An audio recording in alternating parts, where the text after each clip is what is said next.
தனியார் பள்ளியில் எதுக்கெல்லாம் அமைச்சருக்கு அமைச்சருடைய ஆட்களுக்கு பணம் கொடுத்தீங்கன்னு சொல்லுங்க. எவ்வளவு கொடுத்தீங்க? பணம் வந்தால் மட்டும்தான் ஃபைல் ஃபோன் பண்ணி சொன்னால் ஃபைல் போகும். யார் ஃபோன் பண்ணி சொல்லுவார்? என் பெயரை சொல்லியோ அல்லது அமைச்சரை தெரியும் என்று சொல்லியோ யாராவது வந்து கேட்டால் அவரை எனக்கு தெரியாது, அவரை வெளியே துரத்துங்கள், கெட் அவுட் என்று சொல்லுங்கள் என்று சொன்னார். ஒரு வந்த பின்னாடி 2888 பள்ளிகளுக்கு தலைமை ஆசிரியர்கள் இல்லைங்க. தலைமை ஆசிரியர்கள் இல்லாத தமிழ்நாடு இதுதாங்க. பள்ளிக்கல்வித்துறை வளர்க்கலைங்க, நாசம் செய்து விட்டார்கள். இலவசம் தருகிறோம் என்கிற பெயரில் பகிரங்கமா சிபிஐ விசாரணை நடத்த சொல்லுங்க. தமிழ்நாடு பள்ளிக்கல்வித்துறை வரலாற்றுல அதிமுகவிலும் பணம் வாங்கினாங்க, இல்லைன்னு மறுக்கலைங்க. வீரமணி வாங்கினாருங்க, சி.வி. சண்முகம் வாங்கினாரு. முன்னாள் அமைச்சர் அன்பில் மகேஷ் பொய்யாமொழி ஏதாவது மறுப்பு தெரிவிச்சிருக்காரா? யாருமே தொடர்பு கொள்ளல.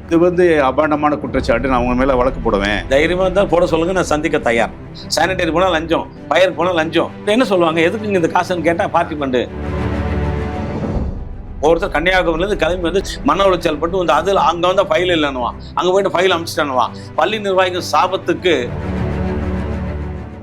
தங்கமயில் வழங்கும் கல்யாண பரிசு. நீங்கள் வாங்கும் ஒவ்வொரு 10 கிராம் தங்கத்திற்கும் 50 கிராம் வெள்ளி இலவசம். இச்சலுகை ஜூன் 30ஆம் தேதி வரை மட்டுமே. விகடநேயர்களுக்கு வணக்கம். தனியார் பள்ளியியல் கூட்டமைப்பின் மாநில பொதுச் செயலாளர் திரு கே.ஆர். நந்தகுமார் அவர்களுடன் ஒரு சிறப்பு நேர்காணல். வணக்கம் சார். வணக்கம் சார். தனியார் பள்ளிகள் தமிழகம் முழுக்க பரவலாக நிறைய இயங்கிட்டு இருக்கு.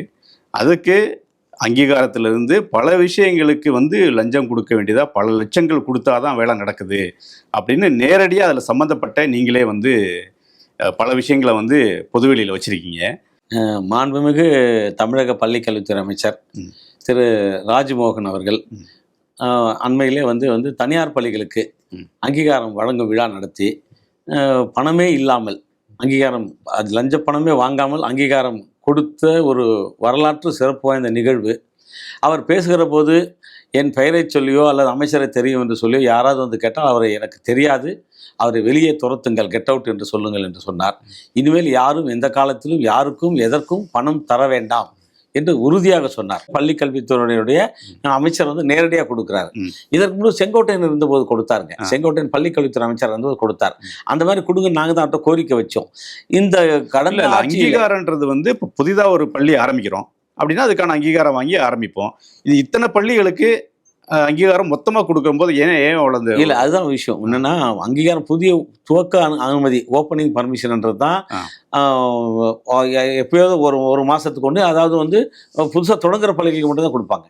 இது பள்ளிகள் ஏற்கனவே பல ஆண்டுகளாக 50 ஆண்டுகள் 20 ஆண்டுகள் 30 ஆண்டுகள் 10 ஆண்டுகளாக நடந்து கொண்டிருக்கக்கூடிய அந்த தனியார் நர்சரி பள்ளிகள், பிரைமரி பள்ளிகள், மெட்ரிக் பள்ளிகள், மேல்நிலை பள்ளிகள், சிபிஎஸ்சி பள்ளிகள், ஐபி பள்ளிகள், கேம்பிரிட்ஜ் பள்ளிகள் எதுவாக இருந்தாலுமே அதற்கு 3 ஆண்டுகளுக்கு ஒரு முறை அந்த தொடர் அங்கீகாரம், அந்த temporary recognition, renewal of recognition அது கொடுக்கணும்.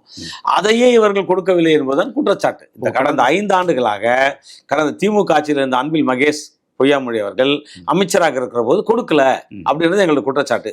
நாங்களும் அதற்காக பலமுறை நேரடியாக 5 ஆண்டுகளுக்கு முன்னாடி வரையும், அதாவது 2021 முன்னாடி வரைக்கும் இந்த பிரச்சனை இல்லையா? அதான் இருந்தது. அப்பயும் கொடுக்கல் வாங்கல் சரியா அப்படி போயிட்டு நார்மலா இருக்கும். பெரிய ரொம்ப இவ்வளவு பெரிய ரெகக்னேஷன்கள்லாம் பிரச்சனை இருக்கா? தற்காலிக அங்கீகாரம் ஏற்கனவே வாங்கின பள்ளிகள் வாங்கி கொண்டே இருப்பார்கள், கொடுத்து கொண்டே இருப்பார்கள். எந்த இவ்வளவு சிக்கல் இருக்காது. இவர்கள் வந்த பின்னாடி தான் அந்த தற்காலிக அங்கீகாரத்திற்கு 3 ஆண்டுகளுக்கு ஒரு முறை அங்கீகாரம் புதுப்பித்தலை ஆண்டுதோறும் வருஷம் கொடுத்தாங்க. ஏன் வருடந்தோறும் கொடுத்தாங்க? பணம் வாங்க வேண்டும் என்பதற்காக கொடுத்தாங்க. ஏதோ ஒரு காரணங்களை சொல்லி பணம் வாங்க நிறுத்தி வைத்து விட்டார்கள். சார், 2021 முன்னாடி ஒரு 10 ஆண்டு காலம் அதிமுக ஆட்சி இருந்தது. அப்ப பள்ளிக்கல்வி அமைச்சர்கள் மாறிட்டே இருந்தாங்க. ஒரு 7-8 அமைச்சர்கள் வந்தாங்க. இந்த 2021 பிறகு திமுக ஆட்சி வந்த பின்னாடி ஒரே அமைச்சர், பள்ளிக்கல்வி அமைச்சரா திரு அன்பில் மகேஷ் பொய்யாமொழி வந்தாரு. அவர் வந்த பின்னாடி கடந்த 10 ஆண்டு காலம் எவ்வளவு சீரழிஞ்சு போயிருக்கு பள்ளிக்கல்வி அப்படின்னு ஒரு பெரிய பட்டியலே வெளியிட்டார். சட்டமன்றத்திலாம் பேசினாரு. ஆனா நீங்க சொல்ற குற்றச்சாட்டு எல்லாமே அதிர்ச்சியா இருக்குது. அப்படி ஒரு ரீஃபார்ம் பண்ணணும்னு ஒரு முயற்சி பண்ண ஒரு அமைச்சர், அவருடைய நிர்வாகத்துல என்னென்ன நடந்ததுன்னு ஒரு ரீஃபார்மும் நடக்கலைங்க. அவர் வந்த பின்னாடி 2888 பள்ளிகளுக்கு தலைமை ஆசிரியர்கள் இல்லைங்க.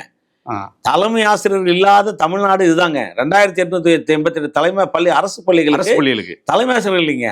இன்னும் அதே மாதிரி இடைநிலை ஆசிரியர்கள் கிடையாதுங்க, முதுகலை ஆசிரியர் கிடையாது, தமிழ் ஆசிரியர் கிடையாது, பட்டதாசிரியர் கிடையாது. ஒரே ஒரு உடற்கல்வி ஆசிரியர்கள் நியமனம் பண்ணலீங்க. ஒரு உடற்கல்வி ஆசிரியர் நியமனம் பண்ணலீங்க. யாரோ ரிட்டையர்ட் அப்படியே விட்டாங்க, அது எதுவுமே போடலீங்க. ஓர் ஆசிரியர் பள்ளியே உங்களுக்கு 1884 ஓராசிரியர் பள்ளிகள் இருந்தது. ஒரு மாணவன் படிக்கக்கூடிய பள்ளிகள்லாம் இருந்ததுங்க. அதை குறிப்பா பள்ளி கல்வித்துறை வளர்க்கலைங்க. நாசம் செய்து விட்டார்கள். இலவசம் தருகிறோம் என்கிற பெயரில் மாணவர் எண்ணிக்கை குறைந்தது தான் மிச்சம். மாணவர்கள் எண்ணிக்கை குறைஞ்சதுங்க. அரசு பள்ளி சொல்றேன், அரசு பள்ளியை தான் நான் சொல்றேங்க. கல்வித்துறையில அவர் எதுவுமே பண்ணல, அடுகுன்னு முட்டை தான் கொடுத்தாங்க, போதுமான ஆசிரியர் போடல, போதுமான கழிப்பிட வசதியோ குடிநீர் வசதியோ மின்சார வசதியோ புதிய புதிய பள்ளி கட்டடம் கட்டின ஒரு ஆண்டுக்குள்ள முதல்வர் திறந்த பள்ளி கட்டடமே மேற்கூரை இடிந்து விழுந்து மாணவனுக்கு அடிபட்டதுங்க. அதனால அதெல்லாம் அப்படியே பெரிய வளர்ச்சியெல்லாம் ஒண்ணுமே கிடையாதுங்க. சொல்லிக்கலாம், ஒண்ணுமே பண்ணலைங்க. தேசிய கல்விக் கொள்கை வந்ததுங்க, வந்தவனும் ஏற்க மறுத்துட்டு மாநில கல்விக் கொள்கைன்னு அறிவிச்சாங்க. அதற்கு ஒரு குழு போட்டாங்க. போகிற நான்காவது ஆண்டு தான் வந்து அந்த மாநில கல்விக் கொள்கை திட்டத்தை அமுல்படுத்தணும், ஸ்டேட் எஜுகேஷன் பாலிசியை வந்து வெளியிட்டாங்க. அதன் நடைமுறை என்ன ஆச்சு, அது என்னன்னு யாருக்கா சொன்னாங்களா? இதுவும் யாருக்கும் விளக்கல. எத்தனை பேர் அழைத்து வந்து பேசினார்கள். இப்ப தமிழ்நாட்டில் அப்படி பாத்தீங்கன்னா, நான் சப்ஜெக்ட் விட்டு போறேன்னு நினைக்க வேண்டாம், தமிழ்நாட்டில் கல்வி தரமே தாழ்ந்து போனதுக்கு குறைந்து போனது இவங்க தான் காரணங்க. மத்திய அரசு கொடுக்கல, மாநில அரசு கொடுக்கல, இப்படி தவறான தகவலை தான் முன்வைத்தார்களே தவிர, ஏன் குறைந்தபட்சம் ஒரு சாதாரண விஷயங்க, ஆர்டிஇ அனைவருக்கும் இலவச கட்டாய கல்வி சர்டிபிகேட் மாணவர்களை சேர்க்க வேண்டிய ஜூன் மாதம் மே மாதமே சேர்த்து முடிக்க வேண்டிய அந்த மாணவர் சேர்க்கையை எப்பொழுது பண்ணாங்க? செப்டம்பர் எண்டு ஆகஸ்ட்ல தான் பண்ணாங்க சார். தனியார் பள்ளியில அக்டோபர்ல தான் பண்ணாங்க. இந்த கடந்த ஆண்டு மாணவர் சேர்க்கையை நடத்தலைங்க. 2 ஆண்டுகளால கட்டணம் கொடுக்கல, பெரிய போராட்டம் பண்ணி மத்திய அரசு கொடுத்த பின்னால் தான் கொடுக்க வச்சாங்க. இப்ப பாத்தீங்கன்னா மாணவர்கள் சேர்க்கையை கூட இந்த அரசாங்கம் செய்யல.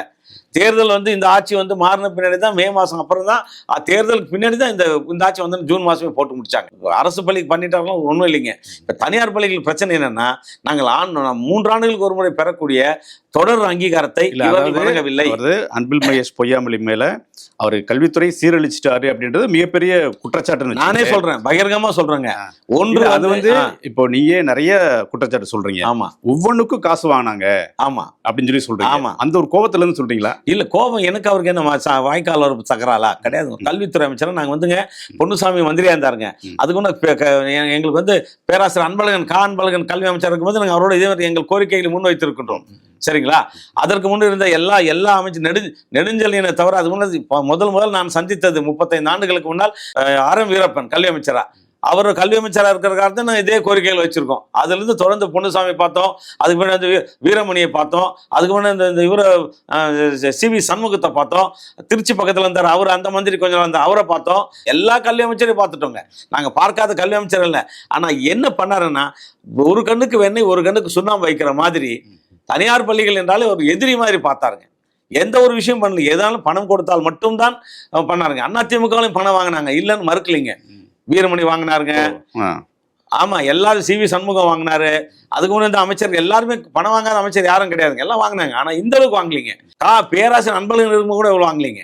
இவங்க தாங்க ரொம்ப அதிகமான கட்டணம் வாங்குது இவங்க. தனியார் பள்ளியில் எதுக்கெல்லாம் அமைச்சருடைய ஆட்களுக்கு பணம் கொடுத்தீங்கன்னு சொல்லுங்க. எவ்வளவு கொடுத்தீங்க? அமைச்சரே வந்து எல்லா பள்ளிகளையும் டிஓ தான் ஏஜென்ட்டுங்க. அவர்களுக்கு வேண்டியவங்களாம் ஏஜென்ட் அங்கே மாவட்டம் தான் போட்டு, இவங்க சொல்லாம எந்த டிஓ ஆஃபீஸ்லேருந்து ஃபைல் போகாது. பணம் வந்தால் மட்டும்தான் ஃபைல் ஃபோன் பண்ணி சொன்னா ஃபைல் போகும். யார் ஃபோன் பண்ணி சொல்லுவா? யார்? மந்திரி பிஏ ஃபோன் பண்ணி சொல்லுவாருங்க. முத்துக்குமார் இருக்காருங்க, அவர் தான் தமிழ்நாடு பெட்ரோல் ஆசை கழகத்தோட துணைத் தலைவருங்க. அவர் தான் டி நகர்ல வந்து நம்ம ஆந்திரா கிளப் பக்கத்தில் இருக்க அந்த பில்டிங்ல வந்து ஒரு ஆஃபீஸ் வச்சுட்டு, அங்கே குளோபல் 360 ஒரு கம்பெனி வச்சுட்டு, அந்த கம்பெனியில் வச்சுட்டு வரவங்களெல்லாம் செல்போனில் வாங்கி வச்சுட்டு கரெக்டாக பணம் கொண்டு வந்தால் மட்டும் தான் உள்ள உட்கார வச்சு பணத்தை வாங்கிட்டு அனுப்பிச்சிடுவாங்க. இல்லை, குளோபல் 360 அது எதுக்கான? மந்திரி வச்சு நடத்துகிற அடுத்த ஒரு பினாமி கம்பெனி. அரசு பள்ளிகளுக்கெல்லாம் இலவசமாக கொடுக்கணும். 16 பொருட்கள் இலவசமாக கொடுக்குறாங்க. டை, பெல்ட், பேட்ச் உங்களுக்கு இதெல்லாம் தருவாங்க. கிரேன்ஸு, நோட் புக்ஸு, பென்சிலு, பென்னு இதெல்லாம் தருவாங்க இல்லைங்களா? அரசு பள்ளிகளுக்கு 16 வகையான பொருள் இலவசமாக கொடுப்பாங்க. அதுவும் அவங்களும் அந்த பில்லில் போயிடும். நாங்கள் தனியார் ஸ்கூலில் notebook, belt, bag, shoe, socks எல்லாம் வாங்குவோம். நோட் புக்ஸ் அதெல்லாம் வாங்குவோம். அதெல்லாம் வாங்குறதுக்கு ஒரு கம்பெனி இங்கே வந்து வாங்கணும். அவங்ககிட்ட தான் போய் வாங்கணும். அவங்ககிட்ட தான் வாங்கணும்னு சொல்லுவார். பாதி வாங்க மாட்டாங்க. யாருக்கு தேவை இருக்கோ ஆர்டர் போவாங்க, அவங்கள கன்வின்ஸ் பண்ணி வாங்குவாங்க. அது ஒரு இடமா அந்த பேரில் கம்பெனி வச்சுட்டு அந்த பேரில் தான் எல்லாம் அங்கே தான் வச்சு வாங்கினாங்க. அங்கிருந்து தான் டைரக்டர் ஆஃபீஸ் ஃபோன் போகும். நாகராஜ் முருகன் ஒரு டைரக்டர் இருந்தாருங்க, அவருக்கு ஃபோன் போடுவார். நாகராஜ் முருகன் அவரும் ஒன்று டிஓ ஆஃபீஸ் ஃபோன் பண்ணுவார். எந்த ஆஃபீஸ் டிஓ ஆஃபீஸோ அந்த டிஓக்கு தமிழ்நாட்டில் இருக்கு 38 தனியார் பள்ளிகளுடைய மாவட்ட கல்வி அலுவலர்களுக்கு ஃபோன் போடுவார். அந்த ஃபைலை அப்போ தான் எடுத்து அவங்க பார்த்து இன்ஸ்பெக்ஷன் பண்ணி அனுப்புவாங்க. அதனால் நாகராஜ் முருகன் வந்து ஆரம்பிச்சாருங்க எல்லா பள்ளிகள். அவர் ஒரு பக்கம் தனி ட்ராக்கு, மந்திரி வாங்க நாம வாங்கினா அவர் ஒரு பக்கம் பிஐ டிரைவர்லாம் வச்சுட்டு அவர் ஒரு தனி வசூலுங்க. அதனால் அவர் ஒரு வருஷத்துல எல்லாம் கண்டுபிடிச்சு அதை வெளியே அமைச்சிட்டாங்க. அவர் நான் ஃபார்மல் எஜுகேஷன் போயிட்டாரு. அப்படியே வரவங்கலாம் அவங்களுக்கு அடங்கி ஒடுங்கி இருந்தால் மட்டும் இருப்பாங்க, வைப்பாங்கலாம் மாற்றிட்டே இருப்பாங்க. அவங்க வந்து 5 டைரக்டர் மாற்றிட்டாங்க. டைரக்டர்கள் மாற்றிட்டே தான் இருப்பாங்க அப்பப்போ. இதெல்லாம் என்னன்னு கேட்டிங்கன்னா, முழுக்க பணம் வாங்கிக்கணும். இந்த நிமிடம் வரை அவருடைய ஆட்சி மாறின பிறகு இந்த நிமிடம் வரை பணம் வாங்கி வச்சுங்களே இப்போதான் ஒன்றா அனுப்புகிறாங்க. முதல்ல ஆர்டர்லாம் கையெழுத்தெல்லாம் வாங்கி வச்சுட்டு பணம் வந்து சேர்ந்த பிறகு ஆர்டர் அனுப்புகிறாங்க. இதுதான் நடந்து கொண்டிருக்கிறது என்பது மாண்புமிகு அமைச்சர் அவர்களுக்கு. இப்போதான் ஆட்சி மாறி ஓராண்டு 40 நாள் இன்னும் முடியலைங்க. இன்னும் இந்த 1 மாதம் ஆகல. அது இன்னும் இந்த நிமிடம் வரை அதிகாரிகள் வந்து முழுக்க அதை செய்யறாங்க. அதிகாரிகள் அதில் உடந்தைங்க. ஆமா, பள்ளி கல்வித்துறையை எல்லாருக்கும் உடந்தைங்க. அது தமிழ்நாட்டு பள்ளிக்கல்வி வரலாற்றில் அவர் பிடிஏ தலைவர் என்ற ஓதால ஒரு பிடிஏ தலைவர் வந்து டிஓ மீட்டிங் நடத்துறாருங்க, சிஓ மீட்டிங் நடத்துறாருங்க, டைரக்டர்லாம் உட்காரச்சு மீட்டிங் நடத்துறாருங்க. எங்கிருந்து அந்த அதிகாரம் வந்தது? ஒவ்வொரு மாவட்டம் தோறும் போனா இவர் அங்கங்க வரது எல்லாம் டிஓஸ் எல்லாம் இவருக்கு அடிமை. அவரோட பேர் என்ன? முத்துக்குமார், முன்னாள் சட்டமன்ற உறுப்பினருங்க. விஜயகாந்த் கட்சியில இருந்துட்டு அங்கிருந்து இவர் 2 பேரை கிளாஸ் பண்றவங்க வந்தாருங்க. அவர் தான் எல்லாத்தையும் பணம் வாங்கினார். இதை நான் கடவுள் மீது ஆணையாக சொல்கிறோம். பணம் வாங்காது ஒருத்தருக்கு ஒரு பள்ளி கூட இலவசமா கொடுக்கலீங்க. எல்லாம் கரெக்டா இருக்கணும். இருந்தாலும் வருட கணக்கு, ஆண்டு கணக்கு, மாத கணக்கு வச்சுதான் ஆர்டர் கொடுத்தாரு. யாருக்கும் சும்மாலாம் கொடுக்கல. இல்ல, இது வந்து 5 லட்சம், 10 லட்சம், 20 லட்சம், 50 லட்சம் வரை மாணவர்கள் எண்ணிக்கைக்கு ஏற்ப பள்ளிகள் துவக்க அனுமதியா பெரிய அமௌண்ட்டுங்க. மிச்ச ரெனிவலுக்கெல்லாம் அந்த 5 லட்சம், 6 லட்சம், 10 லட்சம் அப்படின்னு மாணவர்கள் எண்ணிக்கைக்கு ஏற்ப பணம் வாங்கினாங்க. அவங்க வாங்கினது மட்டும் இல்ல, அவர் கூட இருந்தாங்க அங்க ஆதியன் ஒருத்தர் சூப்பரண்ட் இருந்தாருங்க.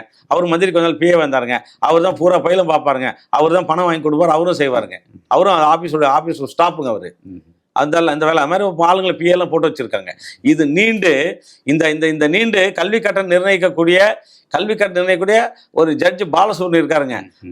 அவரு இதுவரையிலும் போய் அங்க பார்த்தீங்கன்னா கல்வி கட்டணம் நிர்ணயிப்பதில் கூட கட்டணம் பணம் ஜாஸ்தி ஃபீஸ் வேணுமா, இவ்வளோ காசு கொடுத்துட்டு வாங்கிக்கோன்னு சொல்லுவாங்க. மதன் என்ற ஒருத்தர் வச்சு அந்த ஒரு வேலை பண்ணாங்க. யார் காசு ஜாஸ்தி கொடுக்குறாங்களோ அவங்களுக்கு ஃபீஸ். அந்த கமிட்டியில நீதிபதி இருக்கும்போதே நீதிபதிக்கு தெரியாது. நீதிபதிக்கு தெரியாம அங்க இருக்கிற அதிகாரி ஒரு எம்ப்ளாயை வச்சுட்டு அவங்க இது வாங்கிட்டாங்க, ஃபீஸ் ஜாஸ்தி பண்ணி கொடுக்குறாங்க.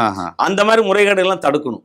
அந்த மாதிரி முறைகேடு கண்டிச்சு நாங்கள் ஏற்கனவே மிகப்பெரிய ஆர்ப்பாட்டம் பண்ணோம். ஒரு பள்ளிக்கு வெறும் 100 ரூபா போட்டாங்க வருஷத்துக்கு. ஒரு பையன்கிட்ட 100 ரூபா வாங்கி எப்படி ஸ்கூல் நடத்த முடியும்? ஜட்ஜ் ஒத்துக்கார அது ஒரு பெரிய கண்டிச்சு ஒரு பெரிய ஆர்ப்பாட்டம் பண்ணும். அவங்க உள்ள பார்த்தாங்கன்னாப்ப அங்க கல்வி கட்டண நிர்ணய குழு வரலையும் இந்த லஞ்சக்கரம் நீண்டு இருக்கிறது. அதுதான் நான் சொல்ல வரேங்க. அதுக்கு யார் முக்கிய காரணம்னா, அவர் பேசுன வீடியோ இருக்கு. முத்துக்குமார் செங்கல்பட்டில் ஒரு மீட்டிங் போட்டு செங்கல்பட்டு டிஓ தலைமையில் போட்டு எல்லா பள்ளி நிர்வாகிகள் உட்கார வைத்து யாருக்கெல்லாம் உங்களுக்கு அதிகமான கல்வி கட்டணம் வேணுமோ என்னை பாருங்கள், நான் முதல் மாடியில் இருக்கிறேன், உங்களுக்கு வேண்டிய அத்தனையும் பண்ணி செய்து தருகிறேன் அவர் பேசுறாருங்க. இப்போ பல லட்சங்கள் அதில் புழங்கிருக்கு. தமிழ்நாடு முழுக்க எத்தனை தனியார் பள்ளிகள் இருக்கு சார்? இருக்காருப்பா. ஆக்சுவலாக தனியார் பள்ளிக்கு nursery, primary, matric, high school, higher secondary school சுயமாக நடத்தக்கூடிய செல்ஃப் ஃபைனான்ஸ் ஸ்கூல்ஸ் எல்லாமே, high school, higher secondary school, matric higher secondary school, CBSE school, ICSE, IB school, Cambridge school, எல்லா வகையான பள்ளிகளுடைய தொகுப்பு அங்கதான். அவங்க தான் டிஆர் கொடுக்கணும். அவங்க தான் பாருங்க. ஒருத்தர் இப்ப பார்த்துட்டு வந்த ஒரு சகோதரி அங்க நிக்கிறாங்க. என்னன்னா 2023 எனக்கு ஆர்டர் வரலன்றாங்க. 2023 ஆர்டர் வரல. என்ன 26 முடிவு போதுங்க. இந்த இதுல ஆர்டர் கொடுக்காத என்ன பண்றாங்க? இந்த பள்ளியெல்லாம் சொல்றீங்களா? மொத்தம் எத்தனை பள்ளிகள் இருக்குன்னு? அது 15,000 பள்ளிகள் இருக்கும். 15,000 பள்ளி. ஆமா, அரசின் கட்டுப்பாட்டில் 15,000 பள்ளிகள் இருக்கும். இந்த 5 ஆண்டுகள்ல இப்படி லட்சமா வாங்கியிருக்காங்கன்னா தோராயமா எவ்வளவு அமௌண்ட் போயிருக்கும்? வாங்கணும் தான் சொல்லணும். நாம இது நமக்கு 100% தெரியும். வாங்கணும் தெரியும், எல்லாம் தெரியும். வாங்கினவருக்கு தான் தெரியும் யாருக்கு எவ்வளவு போச்சு, எங்கெங்க போச்சு, எப்படி போச்சு. ஏன்னா இவ்வளவு பெரிய குற்றச்சாட்டு சொல்றீங்க. குற்றச்சாட்டுல உண்மைங்க. சரி, இது குற்றச்சாட்டே கிடையாதுங்க. கடந்த 5 ஆண்டு தாராளம் ஒரு வேலை பண்ண சொல்லுங்க. பகிரங்கமா சிபிஐ விசாரணை நடத்த சொல்லுங்க. தமிழ்நாடு பள்ளி கல்வித்துறை வரலாற்றுல இந்த 5 ஆண்டுகளில் யாருக்கெல்லாம் அங்கீகார ஆணை கொடுக்கப்பட்டதோ அந்த ஆணையின் கோப்புகளை எடுத்து செக் பண்ண தெரிஞ்சிடும். எத்தனை கொடுத்து எத்தனை டைரக்ட் எத்தனை கையெழுத்து போட்டான்னு தெரிஞ்சிடும். மாசத்துக்கு எத்தனை கொடுத்தீங்க, வருஷத்துக்கு எத்தனை கொடுத்தீங்க, 5 வருஷத்துல எத்தனை கொடுத்து தெரிஞ்சிடும் இல்லையா? கூட்டி கழிச்சு வர கணக்கு சரியா வரும். இல்ல, இது நிரூபிக்கப்படுறது வரை அதெல்லாம் நிரூபிக்க எல்லாருக்கும் தெரியும் சார், எல்லாம் தெரியும். இல்ல, இது நீங்க இந்த பேட்டி கொடுத்து இந்த வெளிப்படையா இந்த விஷயங்கள்லாம் சொல்லி 2-3 நாள் ஆகுது. முன்னாள் அமைச்சர் அன்பில் மகேஷ் பொய்யாமொழி ஏதாவது மறுப்பு தெரிவிச்சிருக்காரா? உங்கள்ட்ட ஏதாவது பேசினாரா? எங்கள்கிட்ட யாரும் தொடர்பு கொள்ளல. யாருமே தொடர்பு கொள்ளல. அமைதியா இருக்காரு. மௌனம் சம்மதம். அவர் சார்ந்த கட்சியிலையும் எந்த வரல. இதை பத்தி ரியாக்ஷன் வரல. இது அபாண்டமான குற்றச்சாட்டு, நான் அவங்க மேல வழக்கு போடுவேன். தைரியமா இருந்தால் போட சொல்லுங்க, நான் சந்திக்க தயார். வழக்கு போட்டு சந்திக்க தயார். நாங்களும் நிரூபிக்கிறோம், பார்க்கிறோம். இப்போ இந்த புதிய ஆட்சியில என்ன சொல்றாங்க? இப்போ கடந்த 5 ஆண்டுகள் இவ்வளவு நடந்திருக்கு அப்படின்றப்ப இந்த ஆட்சி இதை எப்படி அணுகுது? ஏன்னா நீங்க ரொம்ப மகிழ்ச்சியா சொன்னீங்க, இது எந்த கட்டணமே இல்லாம எல்லா அங்கீகாரமும் கொடுக்கறதா அமைச்சர் சொல்றாரு அப்படின்னு சொல்லி. இவங்களுடைய அப்ரோச் எப்படி இருக்குது? இவங்க அதான் இப்போதைக்கு பொறுத்தளவு ஆன்லைன்ல ஜூன் 1ஆம் தேதியிலேருந்து ஆன்லைன் பண்ணிட்டாருங்க. அதனால அது வரவேற்க வேண்டிய விஷயம். இந்த ஆன்லைன்லாம் கரெக்டாக டாக்குமெண்ட் தான் ஆன்லைன்ல பட்டன் தட்டினா வந்துடும். அதை இவங்க ஏற்கனவே நாங்கள் இந்த ஆன்லைன்ல பண்ணிட்டோம் பலமுறை. யாருமே அதிகாரிகள் செய்யலிங்க. ஏன்னா ஆட்சியில் இருப்பவர்களுக்கு சொல்லுவதுதான் அதிகாரிகள் கேட்கறாங்க. அதிகாரிகள் யாருமே இது தவறு, சரியில்லை, பண்ணாதீங்கன்னு சொல்ல முடியாது. சொன்னால் அவர்கள் அந்த இடத்த விட்டு அகற்றிடுவாங்க. ஏற்கனவே 10 ஆண்டுகளுக்கு முன்பாகவே தேவராஜன் டைரக்டராக இருக்கும்போதே இந்த ஆன்லைன் ரெகுலேஷன் பண்ணுறதெல்லாம் பண்ணிட்டு ஒவ்வொருத்தரும் கோப்புகளுக்கு ஒவ்வொரு இது கூட அது கூட கேட்டு நிறைய டாக்குமெண்ட் கேட்பாங்கன்றதுனால எல்லா பர்மனன்ட் டாக்குமெண்ட்ஸ் எல்லாத்தையும் 4 சான்றுகள் மட்டும் 3 ஆண்டுக்கு கொடுத்தா போதும். இது எல்லா permanent trusted permanent, land document permanent, building permanent, என்னென்ன புதுசாக எதாவது இருந்தால் அது மட்டும் அட்டாச் பண்ணி சொல்லி கொடுக்குறதா நாங்கள் பேசி ஆன்லைனில் பண்ணிட்டாங்க. ஆனால் ஃபங்க்ஷன் பண்ண விடலையே, ஃபங்க்ஷன் பண்ண விடல. இது மட்டும் இல்லை, ஒரு 120 140 பசங்க இருந்தால் ஒரு 10ஆம் வகுப்பு தேர்வு மையம், 12ஆம் வகுப்பு தேர்வு மையம் வைக்கலாம். தேர்வு மையம் கொடுப்பதற்கெல்லாம் கூட காசு வாங்கியிருக்காங்க. டீச்சர்ஸ்க்கு ட்ரான்ஸ்ஃபர் வாங்குறது கேள்விப்பட்டிருக்கோம். டீச்சர் ட்ரான்ஸ்ஃபராக 5 லட்சம் கூட 10 லட்சம் கூட வாங்குவாங்க. ஹெட்மாஸ்டர் ட்ரான்ஸ்ஃபராக அதான் அப்பாயின்மெண்ட்டாக அதெல்லாம். ஆனால் இது வந்துங்க தேர்வு மையம். நாங்கள் எங்கள் ஸ்கூலில் தேர்வு நடத்துகிறோன்னா என் பையன் 140 பேர் இருந்தால் அந்த போய் வேறு இடத்துல எக்ஸாம் 10th எழுதுறது கஷ்டம், 12th எழுதுறது கஷ்டம்னா அதுக்கு வந்து மினிஸ்டர் பார்த்தா அதுக்கு ஒரு அவர்கிட்ட வேண்டியது 5 லட்சமோ 4 லட்சமோ 10 லட்சமோ கொடுத்தா அவங்க தேர்வு மையத்துக்கு ரெக்கமெண்ட் பண்ணுவாங்க. அவங்க கொடுத்தா தான் தேர்வு மையம் நடக்கும். எல்லாமே எவ்வளோ மனசு கஷ்டம் பாருங்கள். ஒரு பள்ளி நடத்த சாதாரண விஷயம் கிடையாதுங்க. லட்சக்கணக்கான 1 லட்சம் 2 லட்சம் ஸ்கொயர் ஃபீட் பில்டிங் கட்டி ஒவ்வொருத்தரும் 5 லட்சம் 10 லட்சம் ஸ்கொயர் ஃபீட்டில் பில்டிங் வச்சுருக்காங்க. பில்டிங் கட்டி அந்த பில்டிங் சொத்து வரி கட்டி, நிலவரி, நீர் வரி, குடிநீர் வரி, அதே மாதிரி குடி ஒவ்வொன்றுத்துக்கும் சொத்து வரின்னா எவ்வளோ போடுறாங்கன்றீங்க? 3 முறை 4 முறை ஏற்றிட்டாங்க சார். 10,000 கட்டி தான் இன்றைக்கி 40,000 ரூபா. 1 லட்சம் கட்டவங்கள 4 லட்ச ரூபா சொத்து வரி கட்டணும். கொஞ்சம்லாம் இல்லை, மின் கட்டணத்தை உயர்த்திட்டாங்க தனியார் பள்ளிகளுக்கு. ஒரு பஸ் வச்சிருந்து எஃப்சி பண்ணணும்னா உங்களுக்கு சாலை வரி கட்டணும், இருக்கை வரி கட்டணும், இன்சூரன்ஸ் கட்டணும், எஃப்சி பண்ணணும். கொஞ்சம் நஞ்ச செலவு. 18 வகையான வரிகளை அரசுக்கு செலுத்துகிறோம். தனியார் பள்ளிகளால் அரசாங்கத்திற்கு 5 பைசா கூட நிதி உதவி கொடுப்பது இல்லைங்க. எந்த பயிற்சியும் கொடுப்பது இல்லைங்க. அரசாங்கத்தில் வந்து SSA ட்ரைனிங் கொடுக்குறாங்க, RMS எல்லாம் ட்ரைனிங் அரசு பள்ளி ஆசிரியர்கள் கொடுக்குறாங்க. தனியார் பள்ளி ஆசிரியர்கள் எங்கேயாவது பயிற்சி கொடுத்துண்டா இவ்வளோ செலவு செய்கிறீங்கன்னா அது மாணவர்கள் கட்டணம் வாங்கிட்டு தான் வாங்கலாம். பண்ண முடியாது சார். அரசாங்கத்தோட கம்மி கட்டணம் தான் வாங்குறோம். அரசாங்கம் ஒரு மாணவனுக்கு 50,000 ரூபா 60,000 செலவு பண்றாங்க. எங்களுக்கு 16,000 ரூபா தான் ஃபிக்ஸ் பண்ணி தராங்க. அதையும் ஒழுங்கா கொடுக்கறது இல்லைங்க. ஆச்சா, எத்தனை பேர் இலவசமா கல்வி கொடுக்குறோம் நாங்க. எத்தனையோ அனாதைகளுக்கு, தாய் தந்தை இழந்தவர்களுக்கு, ஊடமுற்றவர்களுக்கு, எத்தனை MLA ரெக்கமெண்டேஷன், மந்திரி ரெக்கமெண்டேஷன் எல்லாருக்கும் நாங்கள் பண்றீங்க. எல்லாரும் கேட்கறவங்க பண்ணலாம். உள்ளூர்ல லோக்கல் தாதா ஒரு பக்கம் வந்து கேட்பாங்க, சீட் கொடுக்கணும்னு சொல்ல முடியுமா? அல்லது வேற பெரிய ஸ்கூல் கிடையாதுனால சாதாரண நடுத்தர ஒரு 1000 ஒரு பள்ளி தான் அப்படிப்பட்ட பள்ளிகளா இருக்கும். கார்பரேட் ஸ்கூலா இருக்கும். நீ எத்தனை பள்ளிகளை ஆய்வு பண்ணீங்க? நாங்க ஆய்வு பண்ண ஆய்வு கட்டணம் கட்டுறோம் சார். இன்ஸ்பெக்ஷன் ஃபீஸ் கட்டுறோம். ஒவ்வொரு பள்ளியும் அங்கீகார கட்டணம் கட்டுறோம். ஒவ்வொரு பள்ளி விண்ணப்ப கட்டணம் கட்டுறோம். சரிங்களா? ஃபிக்ஸட் டெபாசிட் போடுறோம். டீச்சர் சேலரியெல்லாம் நாங்கள் பேங்க் அக்கௌண்ட்டில் வச்சுருக்கோம். நாங்கள் வந்து யாருமே லேண்டு பில்டிங் லைசன்ஸ் வாங்கணும். பில்டிங் லேண்ட் அதே லேண்டுக்கு தான் டாக்குமெண்ட் கொடுக்கணும், ஸ்டெபிலிட்டி கொடுக்கணும், சானிடரி கொடுக்கணும், ஃபயர் வச்சு கொடுக்கணும். எல்லாம் கொடுத்தும் உங்களுக்கு வந்து லேண்டு சர்டிஃபிகேட் வாங்க சொல்கிறாங்க. லேண்ட் என் பேரில் பட்டா, சிட்டா, அடங்கல், FMB ஸ்கெட்ச் எல்லாமே இருந்தால் தான் உங்களுக்கு லேண்ட் டாக்குமெண்ட் கொடுப்பாங்க. எதுவும் சும்மா கொடுக்க மாட்டாங்க. எல்லாம் கொடுத்து மட்டும் லேண்ட் இவங்க வந்து மாதிரி லேண்ட் டாக்குமெண்ட் வாங்கினாங்க. அதுக்கு போனால் தாசில்தார் அதுக்கு 1 லட்சம் கொடுன்னு வாருங்க. எந்த அதிகாரியும் சும்மா சர்டிஃபிகேட் கொடுக்குறீங்க? எல்லா தாசில்தார் போனால் லஞ்சம் கேட்பாருங்க, சானிடரி போனால் லஞ்சம், ஃபயர் போனால் லஞ்சம். எதுக்கு லஞ்சம் வாங்காத டிபார்ட்மெண்ட்டே கிடையாதுங்க. இவ்வளவு பெரிய பட்டியலா போடுறீங்க. ஆமா, இதை தாண்டி கட்சி நிதி வாங்குறாங்க அப்படின்னு சொல்லி இன்னைக்கு சட்டமன்றம் வரைக்கும் வந்து அதுதான் சொல்றாங்க. எதுக்கு என்னன்னா இது பார்ட்டி ஃபண்ட்ன்றான். இன்னொன்னு மினிஸ்டர் பார்ட்டி ஃபண்ட் வாங்குவாங்களா? அதான் வாங்கியிருக்காங்களே, இப்போ வாங்கியிருக்காங்களே. இல்ல இந்த அங்கீகாரத்துக்கான அதுக்கான அந்த பேர் என்ன, வாங்குறது பேர் என்ன, பார்ட்டி ஃபண்ட் தானே. கேட்டா அவங்க எதுக்குங்கன்னா பார்ட்டி ஃபண்ட்ன்றாங்க. நீங்க சொல்றது எல்லாமே பார்ட்டி ஃபண்ட் பேர்ல தான் வாங்குறாங்க. என்ன சொல்லுவாங்க, எதுக்குங்க இந்த காசுன்னு கேட்டா பார்ட்டி ஃபண்ட். PF கொடுத்துட்டீங்களா, MF கொடுத்துட்டீங்களான்றாங்க. PF பண்ணா பார்ட்டி ஃபண்ட், MF பண்ணா மந்திரி ஃபண்ட், மினிஸ்டர் ஃபண்ட். ஓ, நாங்க PF பண்ணா இந்த ESI கட்டுற மாதிரி PF கட்டுறோம்னு நினைக்கிறோம். அது கிடையாதுங்க. அது அப்படிதாங்க. அது இந்த பாஷை அப்படிதான் இருக்கும். வெளிப்படையா இவ்வளவு தூரம் பணம் கொடுத்தோம் அப்படின்னு நீங்க சொன்ன பிறகு வந்து இது வந்து ஒரு FIR வரை போடலாம் அப்படின்னு சொல்லலாம். அதை பத்தியான ஒரு பேச்செல்லாம் நடக்குது. கொடுத்தவர்களை விசாரிக்கணும். யாரெல்லாம் கொடுத்தாங்கன்னு அவங்களுக்கு தெரியும். காவல்துறை விசாரிக்கணும். காவல்துறை விசாரிக்கணும். அதுதானே காவல்துறை இருக்குங்க. விசாரிக்கட்டும், சொல்லட்டும். நாங்க யாராவது சொல்றோம். காவல்துறைன்னு போனா லஞ்சம் கொடுத்தவங்களும் குற்றவாளி. என்ன பண்ண மிரட்டலாம்? ஸ்கூல்ல மிரட்டி இடிச்சிட்டோம், ரெகனேஷன் கொடுக்கல, 3 வருஷம் 4 வருஷம் ரெகனேஷன் கொடுக்கணும். இன்னும் தமிழ்நாட்டில் கொடுக்காத எத்தனை பள்ளி, ஆயிரக்கணக்கான பள்ளிகள் இருக்கு. கொடுக்க மாட்டேன்றான். எக்ஸாம் எழுதணும் பையன், FC பண்ணி ஆகணும். கொடுத்த வேற வழி இல்லை. நீ தமிழ்நாட்டில் லஞ்சம்ன்றது பொது உடைமை ஆயிடுச்சுங்க. தமிழ்நாட்டில் லஞ்சம் என்பது பொது உடைமை ஆகிவிட்டது. எனவே அதெல்லாம் வந்து காவல்துறை கைது செய்யட்டும், பார்த்துக்கலாம். யார் மேல் கைது செய்யணும்? லஞ்சம் கொடுத்து தவறுன்றீங்களா? கொடுக்கலாம். எங்கள் ஸ்கூல் நடத்த விட மாட்டேன்றாங்க. 1008 குறை சொல்றாங்க. பிரச்சனை வருது. கொடுத்து அவன் அங்கீகாரம் தான் பேங்க் லோனுக்கு போக முடியும். நீங்க இந்த 5 லட்சம் 10 லட்சத்து பார்த்தீங்கன்னா பேங்க் லோன் 1 கோடி ரூபாய் நான் பில்டிங் கட்டி ஆகணும், இந்த வருஷம் கட்டி ஆகணும். என்ன பண்ணுவீங்க? போட்டோம் சார். 10,000 ஸ்கூல் 10,000 பேர் கைது பண்ணிட்டோம் சார். அப்போ இனிமேல் வாங்க மாட்டாங்க இல்லைங்களா? அப்போ எல்லா துறையிலும் செய்யணும் இல்லையா? இந்த ஒரு துறை மட்டும் செய்ய முடியாது இல்லையா? நாங்கள் சொல்கிறோம் சானிடரிக்கு பணம் கொடுத்துருக்கோம், கொடுக்காத யாரும் கொடுக்கலீங்க. ஃபயர் கொடுத்துருக்கோம். இன்னைக்கு நேரத்தான் கொடுக்கல, பல ஆண்டுகளாக கொடுத்துட்டு தான் இருக்கோம். எல்லா DO ஆஃபீஸில் லஞ்சம் வாங்குறான் சார்.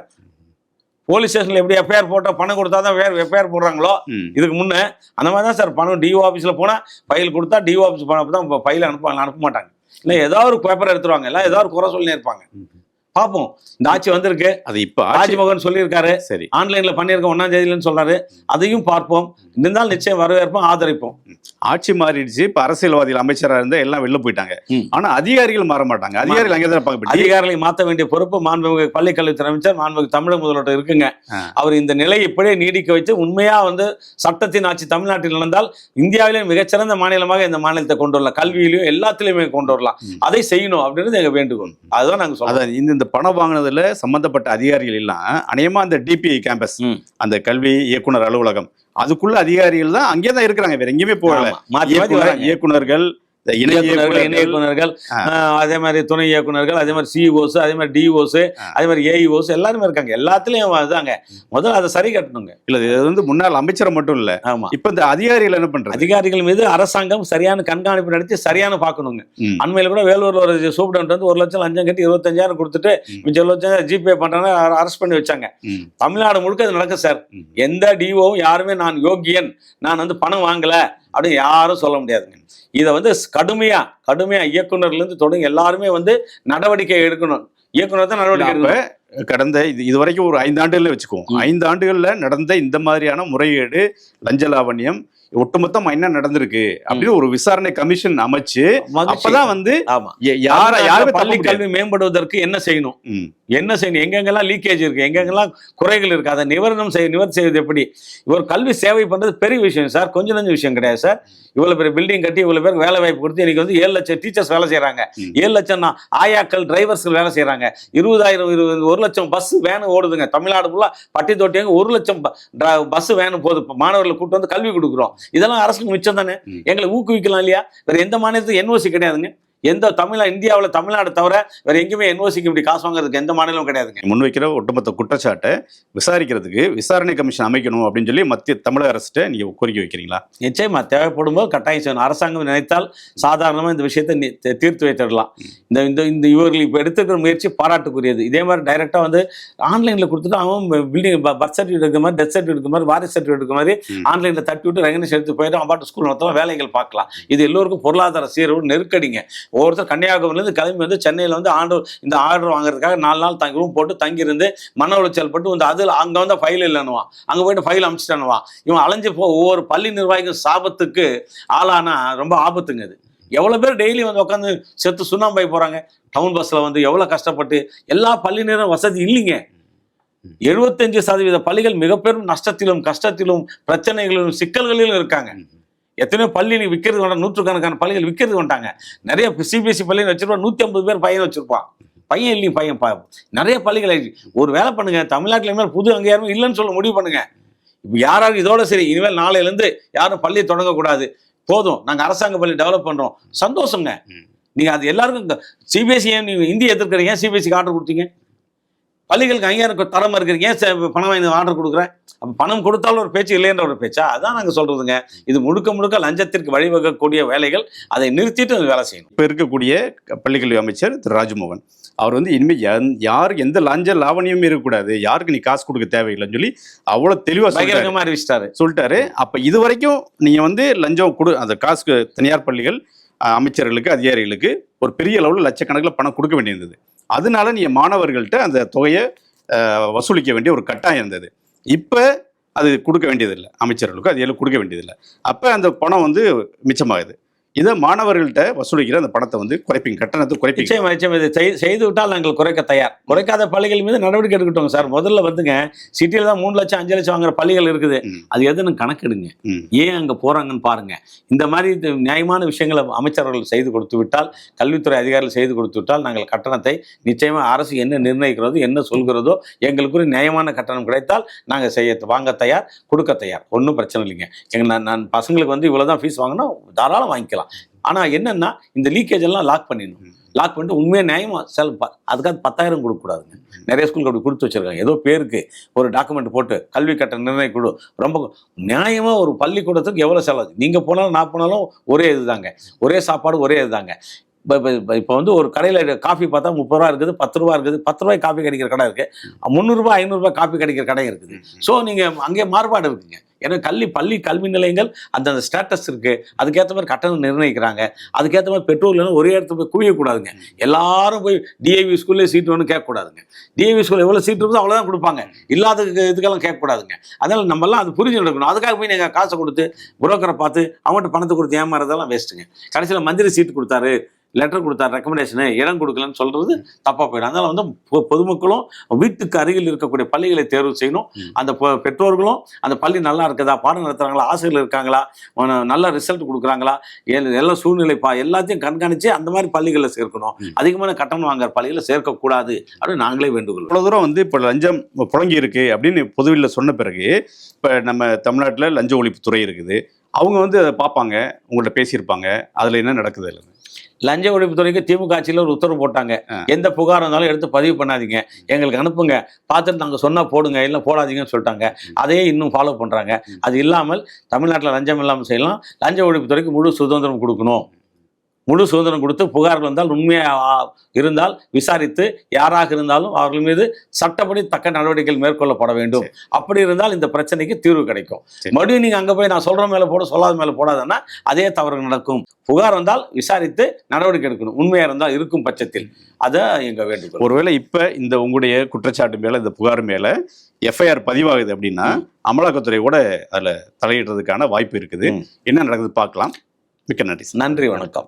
உங்கள் இல்ல திருமணங்களை சிறப்பாக்கும் தங்கமயிலின் கல்யாண பரிசு. ஒவ்வொரு 10 கிராம் தங்கத்திற்கும் 50 கிராம் வெள்ளி இலவசம். கை நிறைய தங்கம், பை நிறைய வெள்ளியை அள்ளிட்டு போக இன்றே தங்கமயிலுக்கு வாருங்கள். தமிழகம் எங்கும் இச்சலுகை ஜூன் 30ஆம் தேதி வரை மட்டுமே.